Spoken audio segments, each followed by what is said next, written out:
오늘은 LG노텍에 대해서 오랜만에 다시 한번 다뤄볼 건데, LG노텍이 금요일날 거의 9% 급등을 했어요. 거의 최근 저점이 18만원 정도였는데 지금 거의 2배 이상 가량 올라간 상태거든요.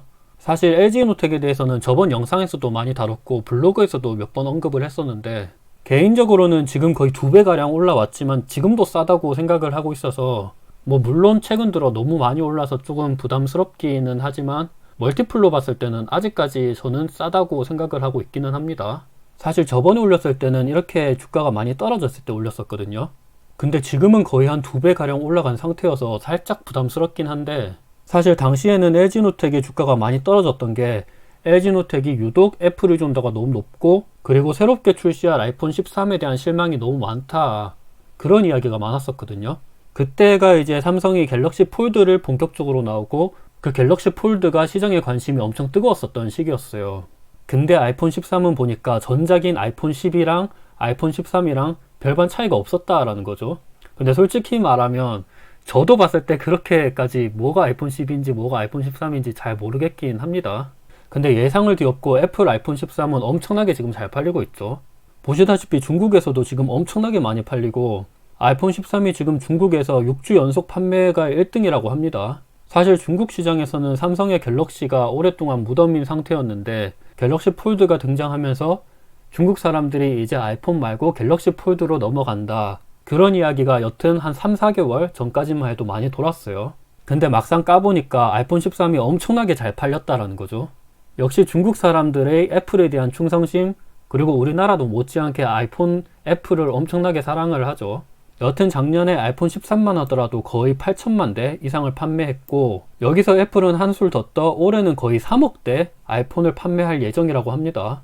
목표치를 30% 더 올렸죠. 요 점은 당연히 LG노텍한테 엄청나게 수혜가 될 수 있다라고 볼 수 있고, 왜냐하면 LG노텍의 경쟁사인 일본의 샤프랑 그리고 중국의 오필름이 완전 제외가 되면서 LG노텍은 엄청난 수혜를 받았거든요. 되게 재밌는 게, 얘네들이 애플의 공급사로서 제외가 되면서 당시 10월에 나왔던 공시였는데 LG노텍이 신규 시설 투자에 대한 정정 공시가 있었어요. 원래 기존에는 이 카메라 모듈에 대한 시설 투자로 5,500억 정도를 쓰겠다 그랬는데, 이 수치를 더 높여서 거의 8,350억 정도로 대폭 늘렸었죠. 그러면서 LG노텍은 작년에 거의 역대급으로 돈을 엄청나게 많이 벌었어요. 과거랑은 완전 비교도 안 될 만큼 작년에 많이 벌었죠. 물론 매해마다 성장을 하고 있는데 특히나 작년은 엄청나게 성장을 많이 했어요. 근데 애플은 여기서 한술 더 떠 올해 3억대 아이폰 판매를 예상한다라고 얘기를 했고, 목표치도 30% 업그레이드 시켰고, 중국에서도 지금 엄청나게 잘 팔리고 있는 상태고, 더군다나 아이폰 SE도 곧 있으면 새롭게 출시를 할 예정이죠. 아마도 올해 3월쯤에 이 아이폰 3세대 SE가 출시될 예정이라고 합니다. 여튼 이것도 출시되면 이쪽으로도 매출이 새롭게 발생될 수 있어서 되게 기대해 볼 수 있을 것 같습니다.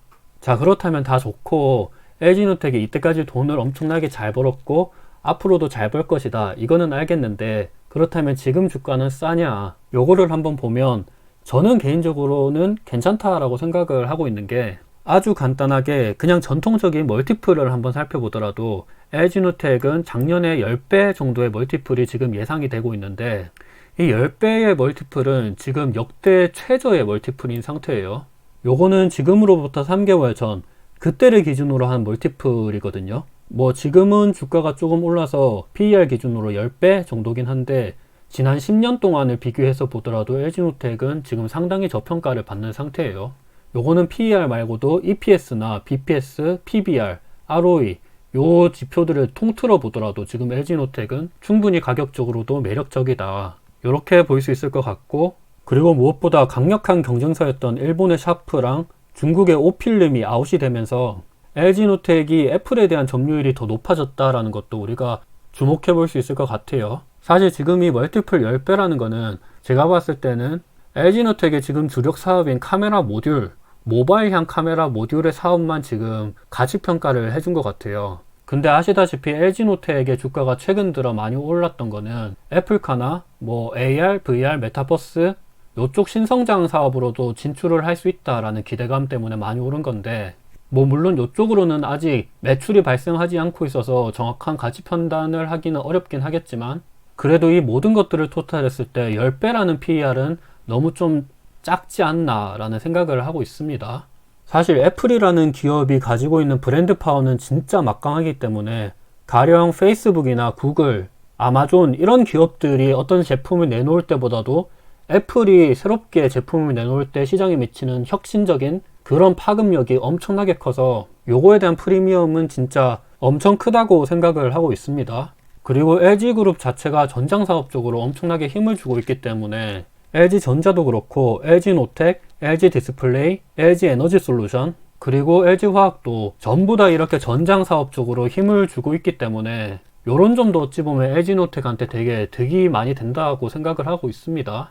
요 애플카 이슈 말고도 그리고 자율주행이랑 메타버스 요쪽으로도 LG노텍이 되게 기대감을 많이 가지고 있고 사실 요 자율주행이랑 메타버스는 애플이 무조건 미래 먹거리로 앞으로 진출할 사업이거든요. 그렇다 했을 때 과연 애플이 미래 파트너로 누구를 정할까? 요거에 대한 해답은 거의 무조건 LG가 되지 않을까라고 생각을 하고 있어요. 삼성한테 맡긴다? 삼성은 어찌 보면 애플의 경쟁사거든요. 뭐 물론 일정 부분은 조금 떼어내 줄 수 있긴 하더라도 대부분의 파이는 LG한테 좀 오지 않을까라고 생각을 하고 있기도 하고 또한 중국 기업들은 아무래도 정치적인 문제 때문에 조금 접근하기가 힘들 거라고 생각을 하고 있고 여튼 이 자율주행이랑 메타버스 요거는 지금 산업 사이클에서 거의 초기 단계에 있기 때문에 앞으로 5년, 10년 이렇게 장기적인 트렌드에 대해서 한번 생각을 해본다 그러면 지금 LG노텍의 10배라는 멀티플은 조금 작지 않나 라는 생각을 하고 있고 근데 참고로 이런 이야기도 있기는 합니다.